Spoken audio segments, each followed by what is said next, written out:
बस्ती जिले के एक पांडे के डॉक्टर थे, अयोध्या में वो डॉक्टर थे, वो भी जाते थे मिलने के लिए। उन्होंने कहा मैं तैयार हूँ। तो उन्होंने जब कहा कि मैं तैयार हूँ, का ठीक कोई बात नहीं, तो उनको अपने उससे उनके प्राणवायु को निकाल करके नेताजी ने और उनकी डेड बॉडी वहां डाल दिया और इतने चेहरे पर वो तेजाब डाल दिया, इतने चेहरे पर तेजाब डाल दिया और वहां आश्रम में परमानेंट रहने लगे। तो वहां कहानी जब खत्म हुई तो मान लो जब ये हंगामा हुआ, पूरे देश में हंगामा हुआ, दुनिया में हुआ कि गुमनामी बाबा नेताजी सुभाष चंद्र बोस थे और आज यहाँ रामभवन में मर गए, तो उनकी डेड बॉडी जानते हो कैसे ले गए ये लोग? हमारे सरकारी तंत्र के लोग, हमारे राजनीतिक लोग, वहां भी वो सम्मान नहीं कर पाए। वो एक जीप होती थी पहले, उसके पीछे एक टाली लगाई जाती थी जिसमें मछली के बच्चे ढोए जाते थे, उसमें वो भरा गया और ले जा करके अयोध्या में गुप्तार घाट पर, वहां पर जहां कभी लाशें नहीं जलाई जाती थी, वहां ले जाकर के पेट्रोल 20 लीटर पेट्रोल छिड़क दिया और उसको जला करके खाक कर दिया। 20 लीटर पेट्रोल छिड़क करके जला करके खाक कर दिया। ये 85 की बात में बता। तो अब ऐसे इतने षड्यंत्र हमारी सरकार करती, कितना झूठ बोलती है। तो जो अब वहां फिर हुआ, फिर जब हम लोग मुजैना आश्रम में जाने लगे, अपने संत सम्राट जी जो है वो जो चीज डॉक्टरिंग करते थे, तमाम चीजें, तमाम पत्र लिखते थे, तो ऐसे लेट जाते थे और लेट करके छप्पर में वो लगाए स्लेट लगी थी, उसमें कागज लगा दिया जाता था, दोनों हाथ से और दोनों पैर से वो लिखते थे, दोनों हाथ से दोनों पैर से लिखते थे। और लिखने के बाद क्या होता था कि वो चारों पत्र अलग अलग होते थे। सोचो कितना ब्रिलियंट ऐसे महान वो लिखते थे। और लिखने के बाद वो लेटर फिर जहां भी विदेशों में भी जाता था, कई जगह डिस्पैच होता था, सारा कार्य होता था। तो ये सारी व्यवस्था थी, ये बड़े पैमाने पर होने लगा। तो 15 अगस्त 2003 को मुजैना आश्रम महान संत सम्राट जी ने छोड़ दिया। और जब महान संत सम्राट जी ने छोड़ा वहां से, तो एक हम लोगों की मैराथन बैठक हुई। 10 जून 2003 को सुबह से रात तक बैठक हुई और बैठक में सारी चर्चा हुई और ये कहा कि आप लोग यहाँ मत आइएगा और 15 अगस्त 2003 को मुझे यहाँ से निकल जाना। ये वो सत्य है जिस सत्य पर हमारे देश के राजनीतिक लोग कभी भी पर्दा नहीं डाल सकते, कभी भी पर्दा नहीं डाल सकते। उसके बाद भी वो आए, काफी घूमे, कई जगह कार्यक्रम किया, कई प्रदेशों में गए, सब कुछ किया उन्होंने।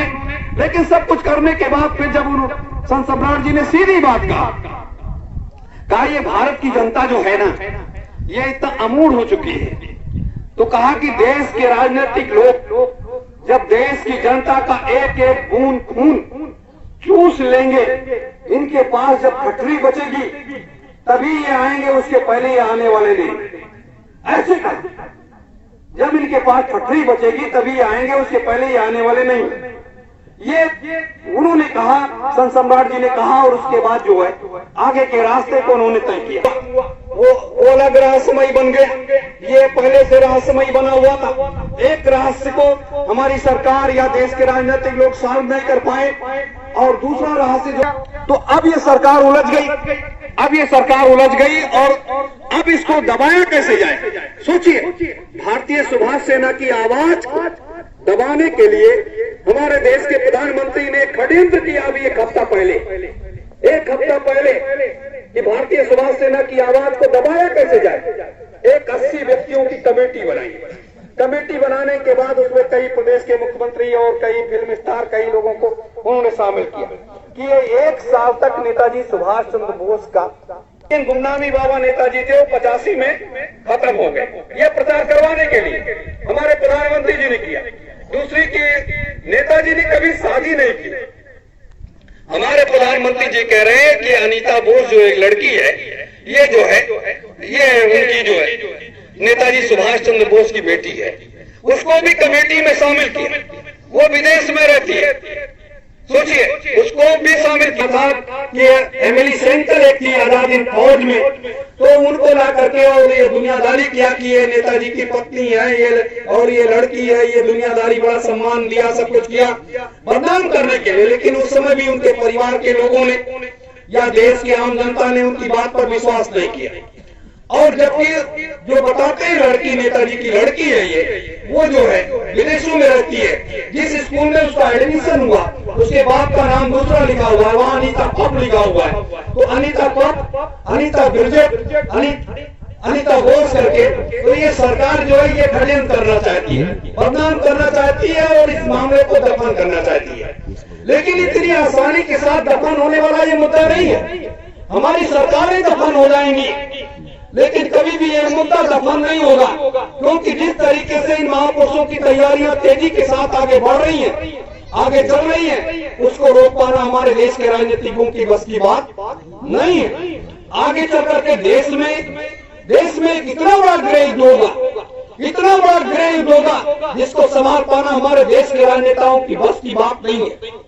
इनकी सारी पोलपट्टियां सब कुछ खुल चुके हैं कि ये लोग क्या कर रहे हैं, क्या नहीं कर रहे हैं। ऐसे 1975 में इमरजेंसी लगी, परम पूज्य स्वामी जी महाराज फूलबाग मैदान 23 जनवरी 1975 फूलबाग में गए। उस समय भी उसमें हीरालाल दीक्षित, स्वामी जी महाराज और इंदिरा गांधी, ऐसे करके 5 लोगों की एक टीम थी कि वहां फूलबाग में नेताजी को प्रकट किया जाएगा। ये सारी योजना बन करके तैयार हो गई। ब्रिटेन का दबाव पड़ा, इंदिरा जी पीछे कदम हटा लिया। तो जब इंदिरा जी ने कदम हटा लिया तभी बाबा जी वहां पहुंचे, और पहुंचने के बाद बाबा जी ने अपने 45 मिनट गए तो क्या आप उसे पहचान लेंगे? लेकिन उस समय की हमारी सरकार ने, इंदिरा जी प्रधानमंत्री थी उस समय, हमारी सरकार ने क्या किया, जूते चप्पल चलवाए, नए जूते चप्पल तमाम चले, तमाम भगदड़ हुई, मामला हुआ। जबकि नेताजी वहां भी अपने कदम को पीछे नहीं उठाया। उस समय वो रूस में थे, रूस से वो सीधे लाहौर आए, लाहौर से दिल्ली आए हवाई जहाज से, और दिल्ली से फिर वो हवाई जहाज से सीधे अमौसी आए। लखनऊ अमौसी एयरपोर्ट पर डोगरा रेजिमेंट के सैनिकों ने उनको रिसीव किया और रिसीव करके यहाँ लेकर के आए। नेताजी ने भी तुरंत सैल्यूट का जवाब सैल्यूट से दिया। तो उस समय आज भी बाबा जी का फोटो एक सैल्यूट का है कि जो उन्होंने नेताजी को दिया था और नेताजी ने सैल्यूट दिया था। तो ये क्या है? एक सन्यासी, एक महात्मा मंच पर जाने के बाद वो सैल्यूट क्यों मारेगा? क्या आवश्यकता उसको? लेकिन ये एक राष्ट्रभक्त की पहचान है, ये एक राष्ट्रभक्त की पहचान है। फिर उसके बाद 19 जून 1975 को श्रीमती इंदिरा गांधी ने देश में इमरजेंसी लगा दिया, देश में आपातकाल की घोषणा कर दी और लोगों को जेलों में ठूंस दिया। जो भी सरकार की बगावत किया उसको जेलों में ठूंस दिया, और जेलों में ठूंस देने के बाद सब कुछ हो गया, सब लोग बाहर आ गए, सरकार बदल गई। सब कुछ होने के बाद फिर इंदिरा जी बाबा जी के पास गई माफी मांगने के लिए। मैं तो जानती नहीं थी कि आपको गिरफ्तार कर रही है। जिस नीति पर कभी इंदिरा गांधी चल रही थी, आज उसी नीति पर हमारे देश के प्रधानमंत्री नरेंद्र मोदी जी चल रहे हैं। मेरे देशवासियों, हमें आपको सबको सतर्क सावधान हो जाना चाहिए। तो ऐसे दौर में, ऐसे समय में हमारा आपका कर्तव्य है कि महानायक नेताजी सुभाष चंद्र बोस, या हम उन्हें परम पूज्य महान संत सम्राट जी महाराज कहते हैं, परम पूज्य महान संत सम्राट जी महाराज के रूप में वो आज भी हमारे आपके बीच में है और इस युग परिवर्तन के कार्य में वो लगे हुए हैं। ये जो युग परिवर्तन का कार्य है, ये जो व्यवस्था परिवर्तन का कार्य है, वो उस कार्य में लगे हुए हैं। और जब तक ये सारा कार्य पूरा नहीं हो जाएगा, उस समय भी वो मुझे आश्रम पर भी उन्होंने कहा कि मैं 2039 तक इस पृथ्वी पर रहूंगा, उसके पहले मैं जाने वाला नहीं।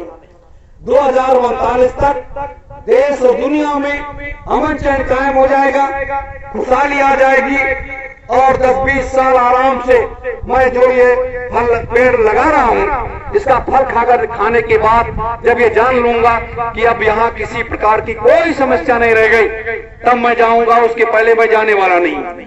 ये संत सम्राट जी ने कहा था। और ये आजाद हिंद फौज के सैनिकों से भी उन्होंने कहा था कि ये हमारी हार नहीं है, ये अंग्रेजों की हार है। अभी एक लड़ाई हमें कंधे से कंधा और मिला करके लड़ना है, वो होगा तृतीय विश्व युद्ध का मैदान। उस समय उन्होंने घोषणा किया था कि वो तृतीय विश्व युद्ध का मैदान होगा, जो हमें आपको ये लड़ाई को लड़ना है। इसलिए हमें आपको विचलित नहीं होना चाहिए, हमें आपको हताश और निराश नहीं होना चाहिए। हमें अपनी जंग को, हमें अपनी योजना को, हमें अपने रास्ते पर चलते रहना चाहिए। और जो व्यक्ति अपने रास्ते पर चलते रहता है वही व्यक्ति कामयाब होता है, और जो व्यक्ति अपने कदम को पीछे खींच लेता है वो कभी कामयाब नहीं हो पाता है। ये निश्चित मान लीजिए, वह व्यक्ति कभी कामयाब नहीं हो सकता है। मेरे धर्म प्रेमी गुरु भाई बहनों, तो आज वो समय आ रहा है, आज ये व्यवस्था परिवर्तन की बात हो रही है।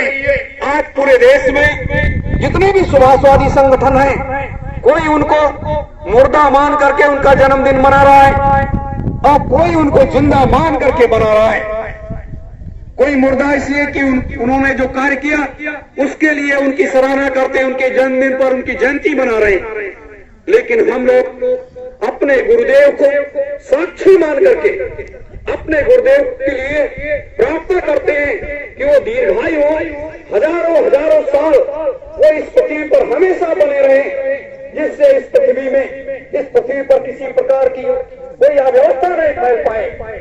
और ये निश्चित मान लीजिए जब तक इन दोनों शख्सियतों का कार्य, परम पूज्य स्वामी जी महाराज का, परम पूज्य महान संत सम्राट जी यानी नेताजी सुभाष चंद्र बोस जी महाराज का, जब तक सारा कार्य पूरा नहीं हो जाएगा, जब तक वो यहाँ से जाने वाले नहीं है, जब तक वो जाने वाले नहीं है।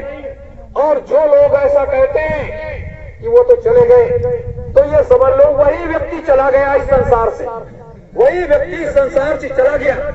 आप देखिए कितने लोग चले गए, पंडित जवाहरलाल नेहरू चले गए, महात्मा गांधी चले गए, सरदार पटेल जी चले गए, इंदिरा गांधी चली गई, राजीव गांधी चले गए, संजय गांधी चले गए, चंद्रशेखर सिंह चले गए, ऐसे तमाम, कुमार गुजरात चले गए, तमाम लोग चले गए, अटल बिहारी वाजपेयी जी चले गए, जो जब 13 दिन के प्रधानमंत्री बने थे, मैं भी 5 मिनट का मौका मिला था मिलने के लिए, तो उन्होंने कहा कि अरे आप लोग किस पछड़े में पड़े हो कि ये कहाँ आप लोग फंसे हो, नेताजी कहाँ जिंदा हैं। तो मैंने उनको एक बात याद दिलाई कि आपकी जब सरकार नहीं बनी थी तो आपने लाल किले के मैदान पर एक बात कही थी, अश्वत्थामा के तरीके से नेताजी सुभाष चंद्र बोस आज भी जीवित है, हमारी सरकार बन जाएगी, हम उनको खुलेआम लेकर के आएंगे। लेकिन वो बात तो उन्होंने पलट करके यही कहा था, उस समय मेरी आवश्यकता थी, आज मेरी कोई आवश्यकता नहीं है।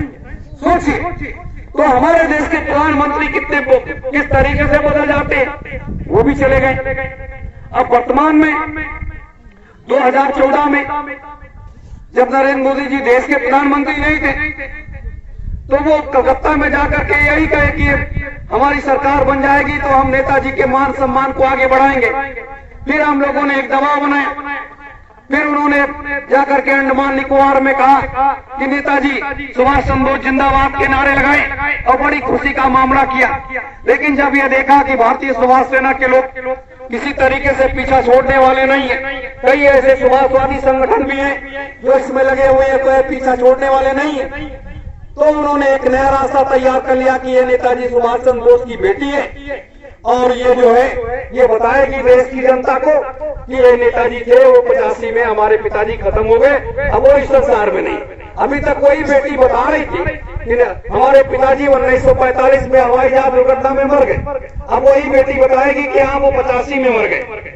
ये हमारे देश के राजनीति में झूठों की एक बाजार है, झूठों की एक बाजार। तो कितना झूठ बोलेंगे हमारे देश के प्रधानमंत्री लोग, क्या क्या करवाएंगे इस देश के लिए। तो इसका विरोध करने के लिए हम लोग को मौजूद है ना, पूरा देश खड़ा हो जाएगा, पूरा देश को हम सत्य बताएंगे। जा करके अब तो ये अभियान जो हमारा आध्यात्मिक क्रांति और वैचारिक क्रांति का अभियान है, हिंदुस्तान में नहीं, हम पूरे विदेशों में ले जाकर के बताएंगे, पूरी दुनिया को बताएंगे कि धर्म नीति क्या है और राजनीति क्या है, और धर्म नीति और राजनीति का कैसा संबंध है, और कैसे अलग करके ये देश के लोग, ये सत्ता लोभी लोग कैसे ये सत्ता में बैठे हुए हैं और कैसे आपको शोषण कर रहे हैं, और कैसे ये धर्म के बड़े बड़े ठेकेदार, मठ मंदिर मस्जिद गुरुद्वारों चर्च के कैसे ठेकेदार ये नेताओं के चंगुल में कैसे फंसे हुए हैं कि हम ईश्वर के यहाँ से आए हैं, हम भगवान के यहाँ से आए हैं, हमें भगवान के घर ही जाना है और कहीं नहीं जाना है। हम कुछ दिन के लिए आराम करने आए थे, इस मृतलोक में कुछ दिन के लिए हम आराम करने आए थे, ये करने नहीं आए थे। लेकिन यहाँ आराम के बदले ये हराम का जीवन मत जियो, ये शोषणवादी जीवन मत जियो, एक ऐसा रास्ता तैयार करो। हम आध्यात्मिक क्रांति और वैचारिक क्रांति अभियान के द्वारा ये देश और दुनिया को बताएंगे। तो ये सब किसने दिया? हमारे महापुरुषों ने, हमारे गुरुदेव ने दिया है। तो हम अपने गुरुदेव का आदेश और आशीर्वाद लेकर के आगे बढ़ेंगे और इस कार्य को पूर्ण करेंगे। जैसे लोग कहते हैं कलयुग और सतयुग, अभी तो कलयुग का बहुत बड़ा हिस्सा बाकी है, उन्हें उन लोगों को ज्ञान ही नहीं है कि कितना समय बाकी है, कितना है, क्या है, कहाँ से क्या होता है। महात्माओं के तो इस चुटकी बजाने में, ऐसे चुटकी बजाने में वो देर नहीं लगता कि कहाँ क्या हो जाता है, कहाँ क्या पलट जाता है। लेकिन महात्मा जो होते हैं वो मर्यादा में होते हैं, मर्यादा उनका एक संस्कार है और मर्यादा में रह करके ही वो अपने सारे कार्य को करते हैं। मर्यादा भी कोई भी वो कार्य नहीं करते। तो इसलिए आज